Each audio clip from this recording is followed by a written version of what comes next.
Hey guys, in this one I'm going to be showing off how multiplayer works in Unreal Engine 5. So I'm going to show you how you can replicate everything from multiplayer and how hosting and joining works.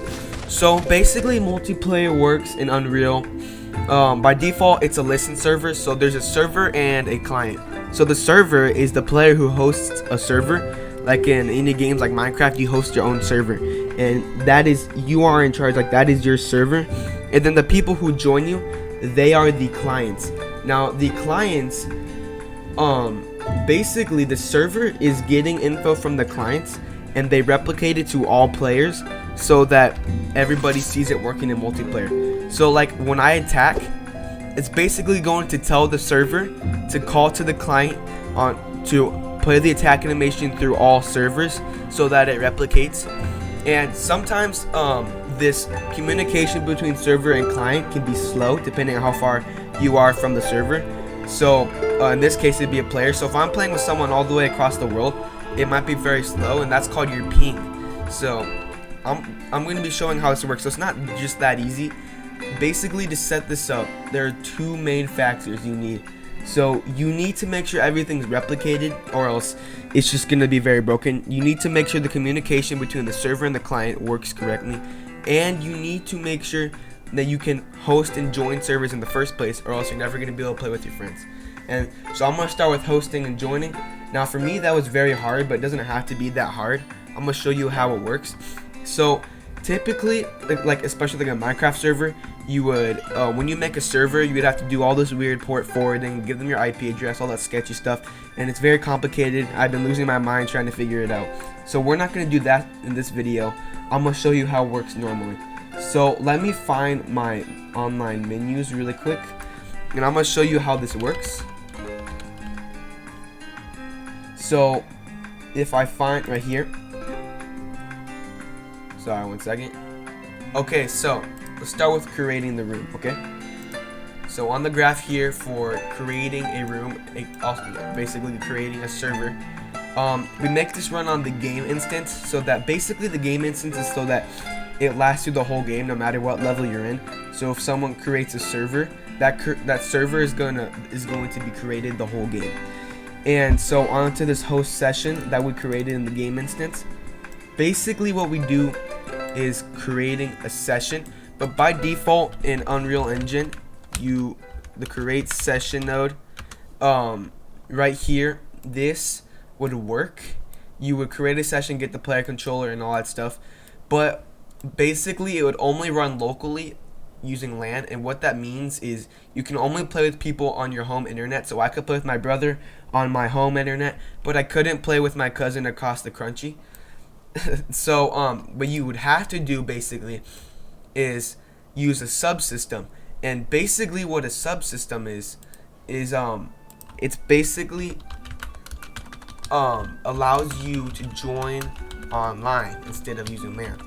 So for me, I use the Steam Online subsystem, and basically what this does is instead of just joining through your home network, it's going to use the subsystem to join through Steam so that people can play across the world.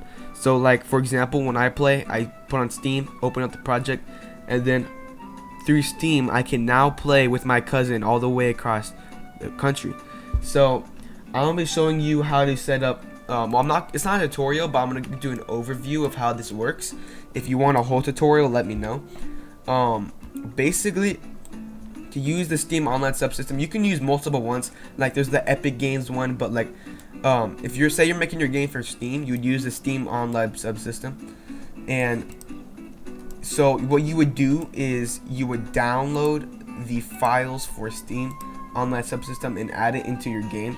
So if I go on my project right here, we have the if I go into, pretty sure it's config default engine.ini, you would basically have to add this stuff here, the online subsystem code for the online subsystem to be added, and you can just get it from all the way down here. You would just copy and paste that and place that in there, and that gets you the online subsystem.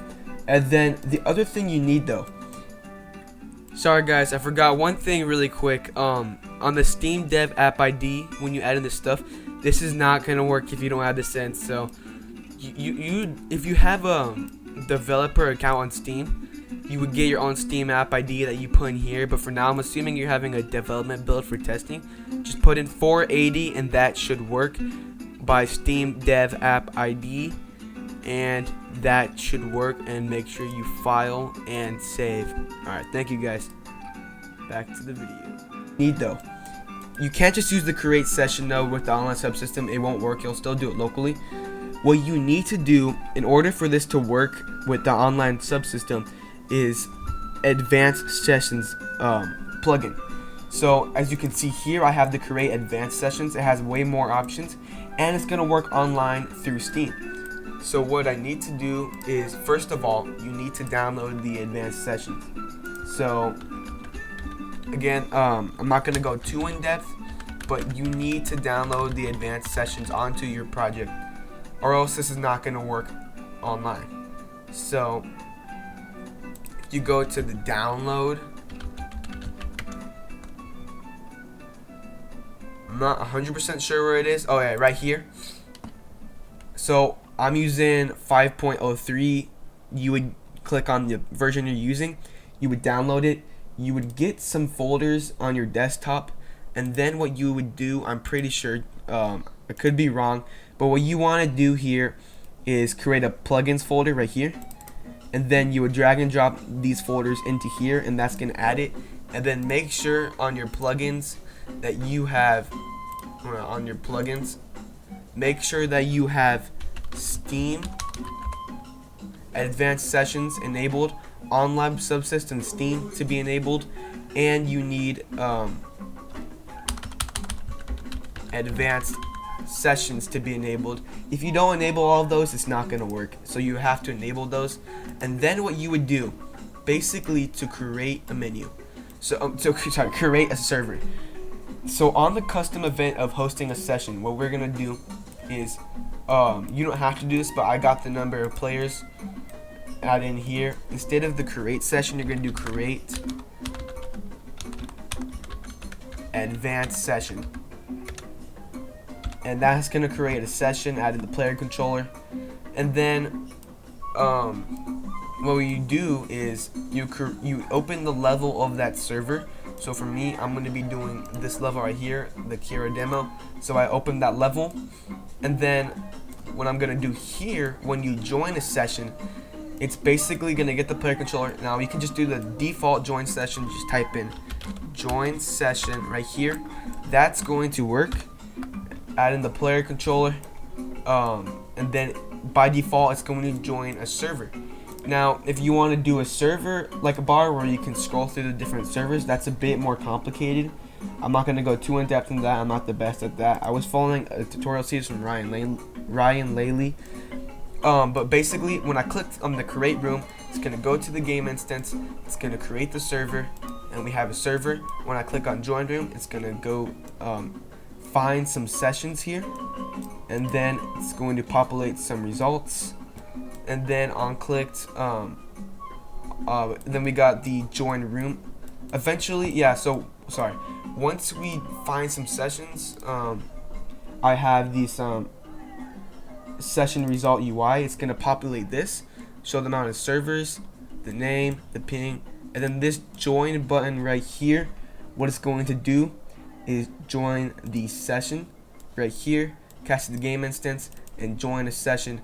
Now by default, you could just do create and join a session like this, really easy, and then have it like when you click the create button, it's going to create a session, click join, it's gonna auto find a session.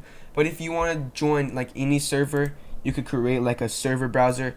I can make a tutorial on that in the future, but it's getting kind of long right now. So that's basically how you join through the game.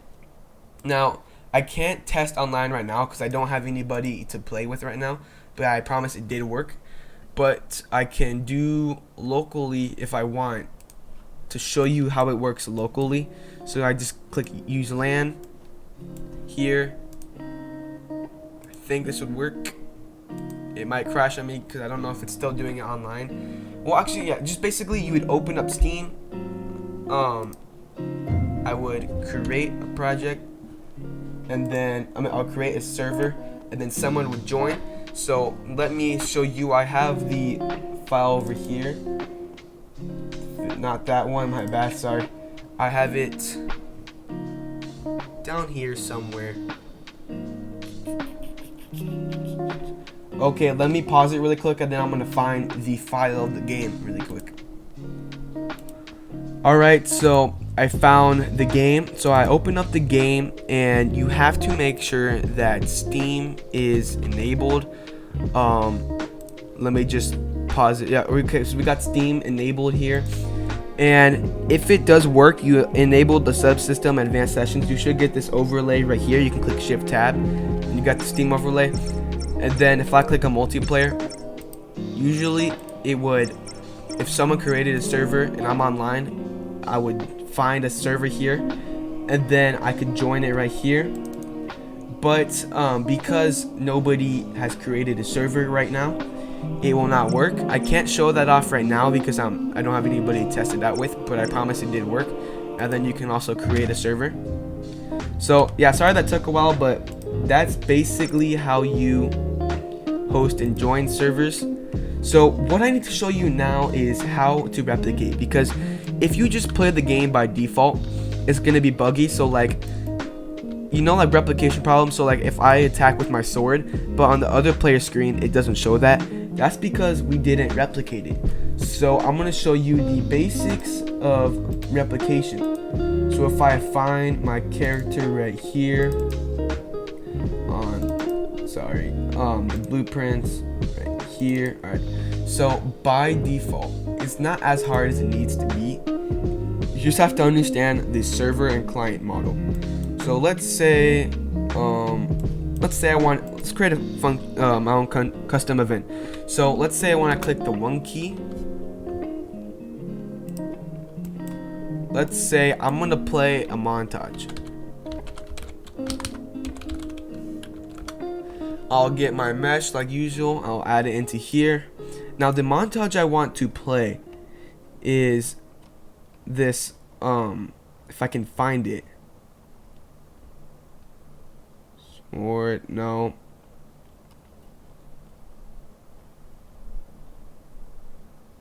Emote sword. So I'll play this emote right here. And by default, this is not going to replicate. So let me show you. If I go on to 2 players to test it out with new editor window pi right here. As you can see, we got the server and the client.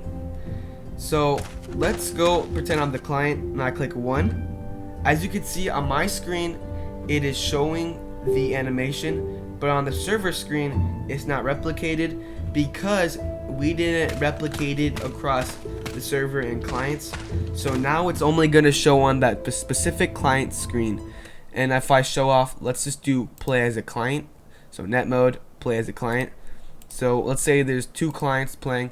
It's still not going to replicate right here. As you can see, I'm going to go up to the player. It only shows on my screen. So how do we make it where it shows on both of their screens? So what we got to do first is make it go through the server and then tell the client to replicate it. So what we do is we can create a custom event. I'm just going to call this server underscore emote. And what this is going to do, well, what we need to do is make sure it runs on the server. So click here, click on run on server, and click reliable. All that, it's just going to make sure it executes on the server as it says right here. And what we're going to do is we're going to take this code and instead, first what we're going to do is we need it to tell the client to do this. So what we're going to do is create a custom event. Call it client underscore emote. Now basically what we need to do is from the server to tell it to run across the client and the server. So what we use is a multicast. Basically a multiclass will run on the server and the client. So click multiclass and reliable. And now we can replicate it across all the clients in the server by doing client underscore emote, that function we made here. And then what we want with this client it executes on all, so it executes on the client and the server, and we want it to play a montage across the client and server. So now that it replicates, but how do we call this function right here? Well, when we click 1, we can just do the server emote, and it might not make a lot of sense at first, but it will once you get the hang of it. When we click 1, it'll emote across the server, and the server is going to call onto the client, and it's going to replicate on all. It says executes on all, the server and the client, and through there it's going to play a montage. I hope that makes sense. But now you'll see, once I do this, it should replicate across both players. So I'm gonna go up to the server, to the other player, and then once I click 1, as you can see, it replicates across both screens. Now, I don't know if you know this, but UI, you don't want that. You don't want the UI, like the health bar and everything, to replicate across all the players, because you don't want them like sharing the same health bar. So what you want to do actually instead is you want the UI needs to only run on the client screen. So the player's health bar, for example, that health bar is only going to show on their player's screen, not on anybody else's screen, unless you for some reason want them to share the same UI. So what we can do here is oh yeah, so I'll need to find, you need the RPG controller. So you would have your player controller. Inside your player controller, I call mine RPG controller. What you need to do is, I created this function called client draw HUD. Now instead of multicast, it's only going to run on owning client. So basically this only runs on the client screen. So let's say Jeff, a guy named Jeff is playing. He has his own health bar. He takes damage. His health is at 75%. He's only going to have a 75% health bar on his screen. It's not going to take damage from everybody else. So he's going to have his own health bar with his own stats. And so how this is going to work is we're going to create the widget for the player HUD. And I'm just using a progress bar. Setting up a health bar could be for a different tutorial. This is just multiplayer. And then what we would do from here, add it to the screen and add to the viewport. Now the reason we're adding it through the player controller is because what we're gonna do here is, if I get the game mode, third person game mode, let me find the game mode really quick. This game mode is going to be in charge of calling these events through the controller. So we got this function called event on post login. Basically this means whenever a player joins the game, so Jeff joins the game, it's going to add a new player.